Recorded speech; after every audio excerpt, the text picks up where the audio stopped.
salute, big salute, big salute, big salute. We back. Loved ones, support squad, big bro, big sis, love y'all. Everybody, love y'all. Big blessings. Let's jump straight into it. Chapter 50. Fire fed with fuel. Woo. Fuel fed with fire. Fuel fed the fire. Fire fed with fuel, it sounds better. The subject of this chapter is taken from the Holy Quran, chapter 85, verse 5. Go read that. We do not hope for peace as long as we add to the war that which serves as fuel to the fire. The fire cannot go out as long as we keep burning by adding more fuel.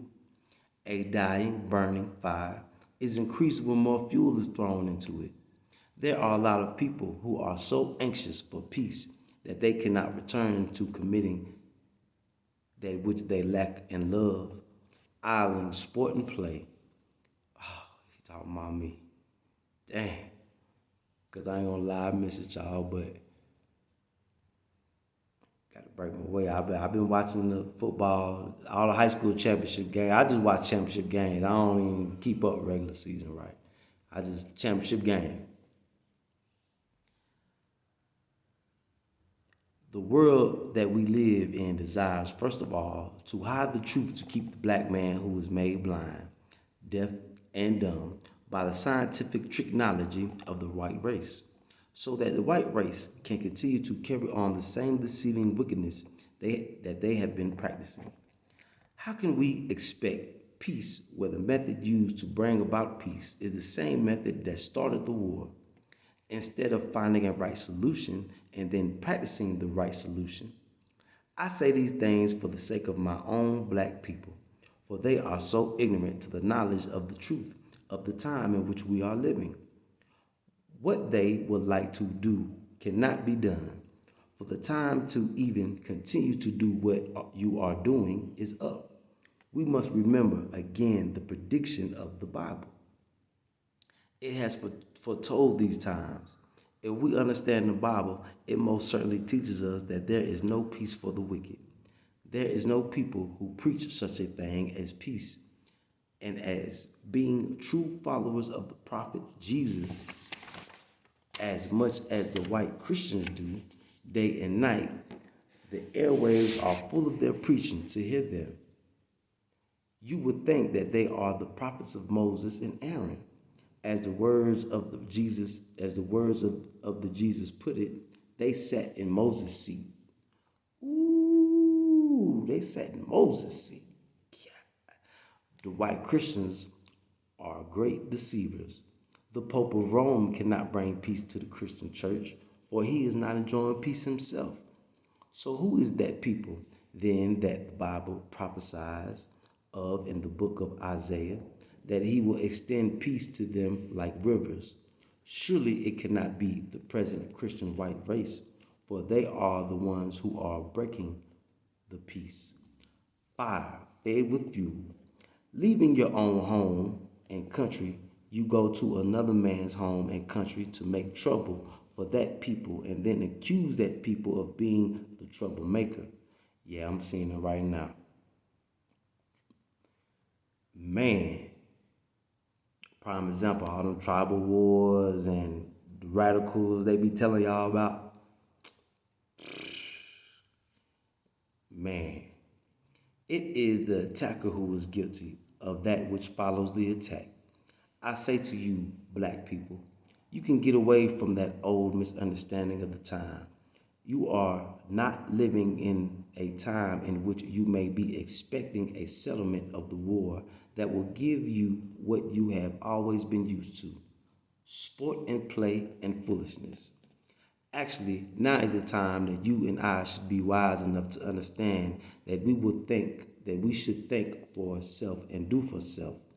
If you do not know how to do for self, you should follow the man to whom Allah has given that knowledge to teach you how to do for self. With the oceans filled with the fleets of the white Christians, and the skies clouded with their death-dealing planes over other people's territory, could you tell them that they should submit to you for peace? If you are able to force them to their knees or to destroy them, then I say yes. If that was the situation, then I would say that they should submit and that you triumph. But you cannot force them to their knees. They have been preparing for a war like this for nearly a century, or rather, I should say, they have been preparing and working faithfully for a half a century to entertain the attacker with the same type of weapon and better weapons than the weapons you are attacking them with. If you resort to the worst weapons, they have worse weapons also. So we are in a time when argument to the contrary of peace is like heaping fuel on a fire. It keeps it burning. We are living in an evil time. I believe, and maybe many hundreds of thousands believe as I do, that the President of the United States of America had good intentions toward the citizens of America when he took over the presidency, but the time is against him. For the past 4,000 years and more, Allah God has already given the prophecy through the mouth of his prophets of the doom of the wicked. Now is the time, and we cannot do anything but take it. And it is dangerous to add fuel to an unwanted fire.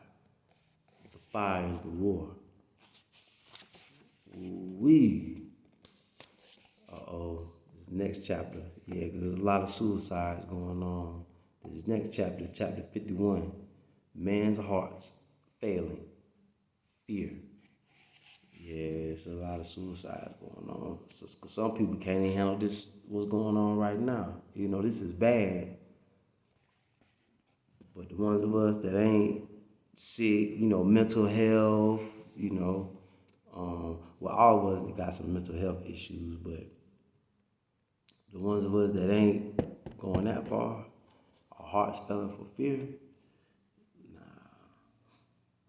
that's one thing I like about Islam. Teaches you no fear. Once you know the truth, fear what?